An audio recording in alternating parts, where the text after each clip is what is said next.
Hi there, Crystal Thompson here for Studio Cadia. Today I have a really fun tutorial on how to shift your background stamps to create a different look that looks 3D. We're using some beautiful florals, so we're doing something, new age, very modern with classic florals and some sentiment strips. So stay tuned on how we make this card and how you can make the most out of your background stamps.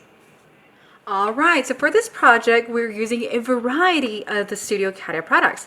We're going to begin with the exotic onyx pearls. These are a beautiful arrangement of multiple sizes of pearls, and they have a gorgeous iridescent look. And I feel like there's a lot of purple bean shown on it, so I'm going to use these for our embellishments. Then we're using one of the newest releases. These are the dies that will cut the strips out of the peony trimmings, and then the peony trimming die is on the outer part of this. I've decided not to take these apart so I can just cut a ton of strips and then go ahead and stamp my sentiments as needed.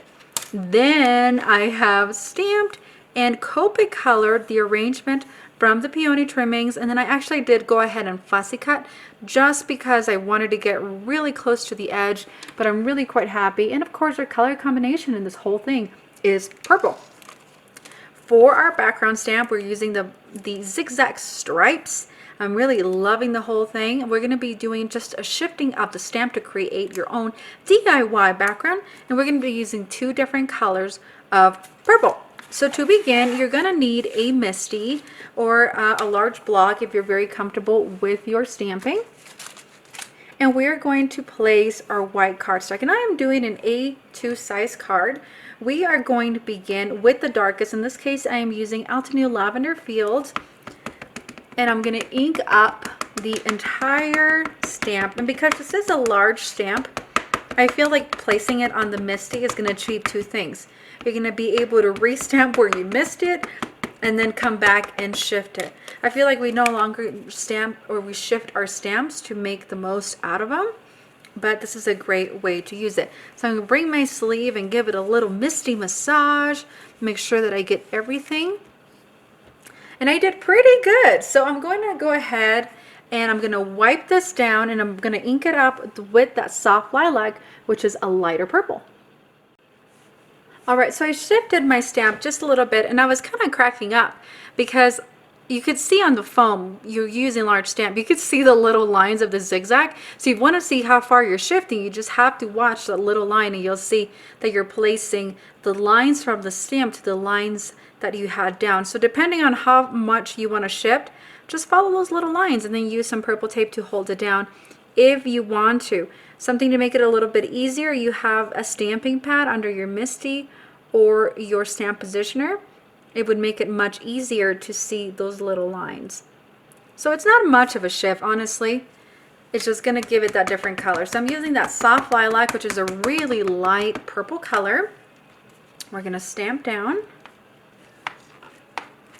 and give it that misty massage that we love so much. All right. And there we have it. Oh, we missed a little spot up the top, so I'm just going to go ahead and do that right there.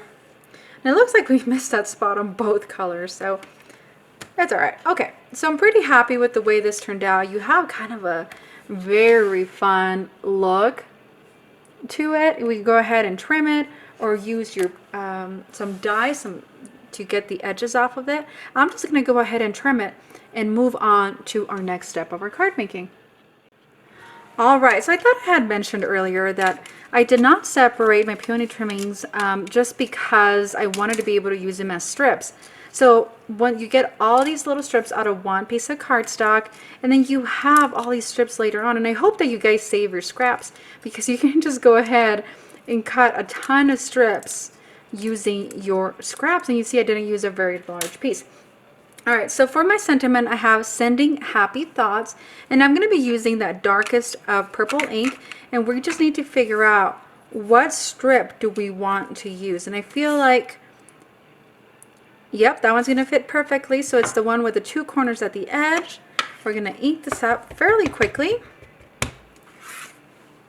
and then we're just going to ink it up. You can even create a negative by die cutting this and then using your Misty, stamping them all, and then going ahead and then die cutting the whole thing all over again. So I have my strip. I really love that clean edge that you get by doing that. We're going to place our flowers first. So we're going to add some foam adhesive to the back, and then we're going to place our sentiment strip with foam adhesive as well. This is going to go up on top, and then we're going to embellish with those beautiful pearls. Alrighty guys, so I have a piece of a glitter cardstock just laying around in my craft stock, and I felt that I needed to use it. So I'm just using it to match the beautiful stencil shifting. That way it gives it something else, right? So you have the beautiful glitter, and then you have the awesome zigzag stripe ready to go. I have my Peony Trimmings, and I've added my Studio Cadia foam. And I don't know if you know this, the Studio Cadia has a black and white foam. It is super sticky and perfect for these kinds of projects. And I'm going to place it right on the edge. It is going to be slightly larger than my 4 1/4 size. You can even come in sideways if you choose. So there is no right or wrong way to do this card, just depending if you want to spend a little more on postage for that extra side. Okay, so now we have our flowers. Next, we are going to use a little strip of that same purple that we were talking about, and then we're going to match the sending happy thoughts. So what we're going to do, I'm going to just move this over here to get you guys a clear look. You can utilize your scraps as much as possible to give you the look that you want. So we're going to place this down. And I will be placing all the products that we're using on this tutorial at the bottom of this video.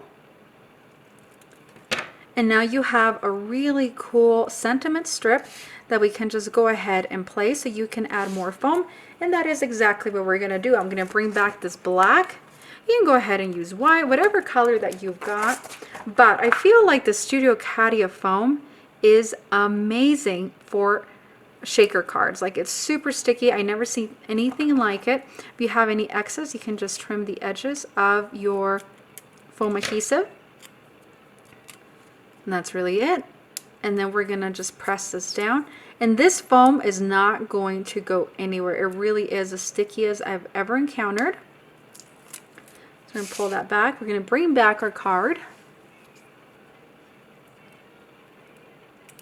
And you can even fold your foam if you're feeling that it's just not doing what you want it to do. So we're going to press down. You have your card almost ready to go. We are going to embellish with the exotic onyx pearls. I'm just going to put some here on my surface.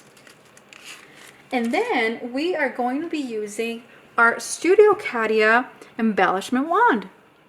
So my pearls are ready to go. Here's my Studio Cadia embellishment wand. I hope you guys acquire one of these. It has a beautiful wax tip, and then you have this other end. Of course, it's super cute.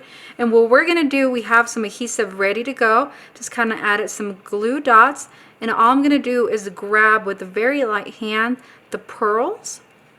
And I just love, love, love how easy it grabs those pearls. You're not going to lose some stickiness like other products. And even with that round end, it really does grab onto it. So I'm going to finish up this card by adding these embellishments. And guys, this is Crystal Thompson for Studio Cadia. I hope you've enjoyed this tutorial on how to shift your background stamps to really get the most out of them and get a different look. You can even change out the colors. Not necessarily have to do tone on tones, but I feel like that does it, make it a little bit easier and a little more forgiving to have your coloring and your background stamps match. I'm looking for just a little guy to have a different variation in sizing, and that does it for me. Thank you so much for joining me. Be sure to click subscribe and give the video a thumbs up so we can know that you enjoyed these types of tutorials. Let us know your thoughts, comments. Thank you so much. Have an amazing day.